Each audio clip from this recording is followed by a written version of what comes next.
This is the final presentation for heat gun analysis and redesign for the Team 6. A heat gun is a device that generates heat through induction and transfers the heat through convection by a small fan.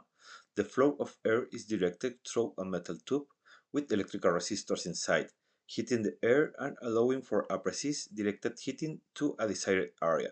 A heat gun is used to apply a large quantity of heat to a given application. Some applications include wrapping, tie pipes, and paint striping. According to our market research, the global demand for heat guns are 7.78 millions. The US demand are 2.3 million units, and the compound annual growth rate of 4.5%. We estimate 50,000 units of the US market. The primary customers are the electrical contractors and dyers, and the secondary customers are the HVAC professionals and plumbers. The main function of the device is to heat materials, and in the fast diagram we can identify 16 functions.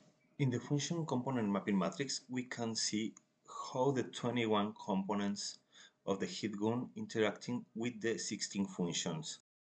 The two identified customer groups may have different needs from the heat gun. They may have a preference for specific shielding, on-the-table use, repairability, temperature or airflow control, or specific ergonomics. Here you can see the component design variations between the primary and secondary customers. The secondary customers variant includes a magnetic base and a 90-degree extension model to direct airflow in tight spaces where positioning of the heat gun is limited. This is our assembly sequence, taking into account the possible variant components with maintaining as many similarities between the two models as possible. Here we have the manual assembly part selection. For the platform parts, we see that for the assembly times, the motor brush subassembly has the highest assembly time of 15 seconds, and the module parts, the stand adjuster screw, has the highest assembly time of 7.5 seconds. Both of these parts are located in the high manufacturing assembly costs and high functional importance, so both of these parts should be redesigned. The overall efficiency of this current assembly is 22.64%. This is the motor brush subassembly, where it includes a set screw to set it into place in the motor housing and a cylindrical profile. This is the motor brush part after the redesign, where it includes a snap feature to snap it into place rather than using the set screw, the square profile to maintain the function of not rotating while the motor brush is set into place, and the symmetry of the snap feature to maintain that ease of handling of the part. This is the CAD of the stand adjustment screw, where the screw length is equal to the thickness of the motor housing. Here is the redesign of the stand adjustment screw. The first feature shows that the ball pins are located 0.2 inches from the midsection, which is equal to the thickness of the motor housing. The second feature is that the midsection length is large to accommodate for the ease of handling the part. And the third feature shows that the button is used to release the locking mechanism of the pin. With these redesigns, the platform part and the module part were able to decrease in assembly time, creating the new assembly efficiency of 24.49%. The housing/vent assembly has a high assembly time. It's functionally important because it allows the user to adjust the angle of the heat gun. It has a relatively high cost before redesign with $5.86 per part. Therefore, according to the quad chart, redesigning with DfMA is highly recommended, which we will do with automated assembly.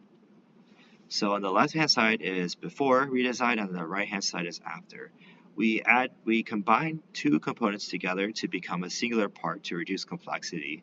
We also added a protruding surface on the housing to prevent nesting. We also added some pegs on the vent cover to facilitate orientation. The new cost is now $3.93 per part. Positive changes is that none of the changes affects functionality of the device or the assembly. It improves the ease of assembly, and a 33% reduction in price is always good. Changes to the existing design is not very drastic. Negatives are that the components are not very small, which may cause issues when automatically assembly. The motor brush subassembly is made out of multiple materials, but the redesigned part is made of plastic. The shape of the redesigned motor brush subassembly is not cylindrical or prismatic, meaning that all processes are not suitable for making this part except machining, injection molding, and additive manufacturing. The mass of the part is relatively light, between 1 to 10 grams, disqualifying machining as a viable method because of the material.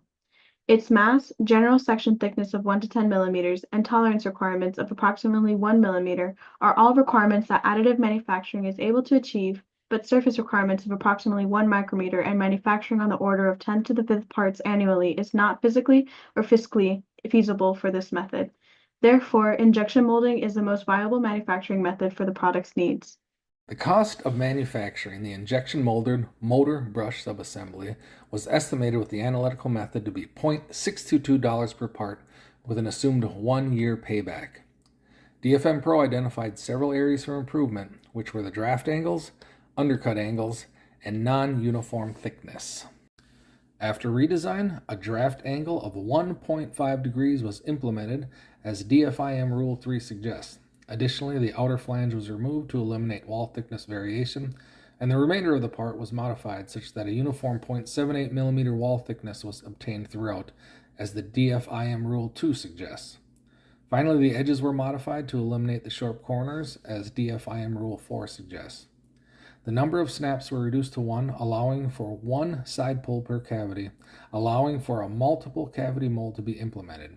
These modifications resulted in a cost reduction of 15%, going from $0.622 per part to $0.527 per part. The critical dimensions to retain product function are the depth and the square width and length of the opening for the carbon brush. These critical dimensions have retained their 23.62 millimeter value for the depth and 7.72 millimeter square for the brush opening. The adjustment screw will be replaced with a quick release pin, so the stand arm will necessarily need to be modified so that the pin will interface with the holes.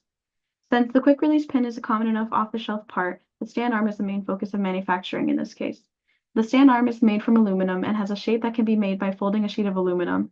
As such, all non-ferrous metal sheet working methods are disqualified, except sheet metal working.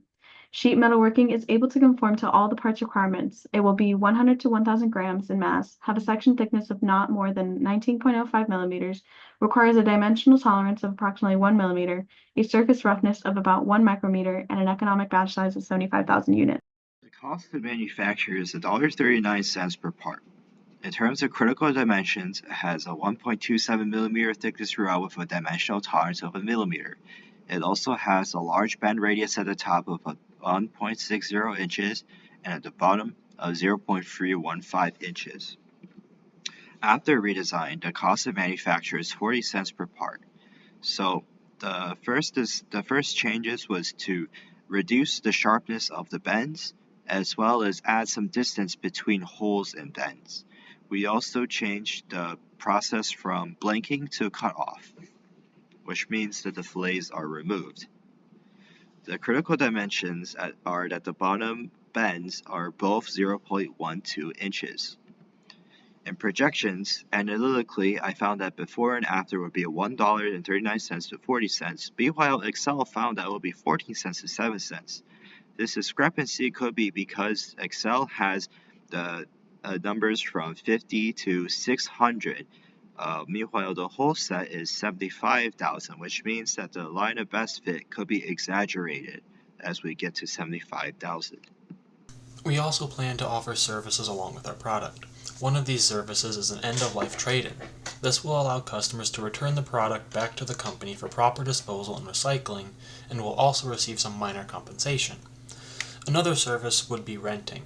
This allows people who only need a heat gun for a singular home project access to our heat gun at a significantly lower price point. This also could allow any potential customers a chance to try out our heat gun before committing to a fully fledged purchase. In the end, we were able to reduce our production costs from $163.63 to $160.64. This is a reduction of about $3 per heat gun. So the advantages of our redesign are a faster assembly time and a lower production cost. These advantages come with the cost of a reduced ease of use with the stand arm, with it no longer having a slot and retaining screw, and also that the stand arm is designed in a way that is difficult to access with tools. If we were to do this project over again, we'd want to have a CAD model right away or have the assembly right away in order to create a CAD, and we'd also designate less parallel work since many of the work done for this project is unable to be done in parallel.